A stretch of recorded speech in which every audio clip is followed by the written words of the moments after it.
पान बाबू तो भोज तोज कहिया करे छ? कथी के हो?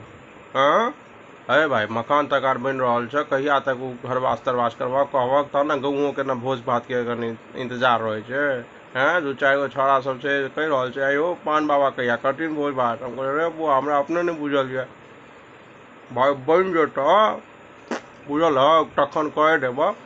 तोरा सबके हाथ चले छे भोरे 8-9 बजे आराम से 4टा ईटा जोड़ता आ के बाद बैस जेता कोनो कोन में, मालिक कनी तमाकुल दियो, चल भाई कोनो बाटे तमाकुल खो। तमाकुल खेला के बाद जे छे से आब पान बाबू के तो पान बड़ निक लागे छन, तो पान केना नहीं खेता, ला कोनो पानो दिलियन। चल भाई तई के बादो कम से कम हाथ तेज चले के चाहिए ना हो, किया हाथ नहीं चले छे? बुझते छ 8 से 9 से 1000 रुपया छे। आ तई के बाद जे छे देखक 4टा ईटा 6 महीना भ गेले 4 गो ईटा एखन तक जोड़ेले हम। एना में तोरा बुझाई छो जे ई साल घरवास भ जात हमर। मैं जल्दी कर गौवा सबके भोज के बड़का भोज के इंतजार छ। कहे तो छियै एकरा सबके जे चलते तखन ना एकरा सबके तो हाथे नहीं उठैत रहे छे।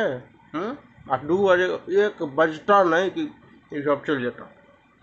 1 घंटा आराम से भोजन भात कऽ के भाई कर कोनो बात नहीं, 1 घंटा के जगह तू 1.5 घंटा लड़ के बाद घिचबाक न हो। हाथे नहीं चले छे महाराज एकरा सबके। कह तो रहल छ।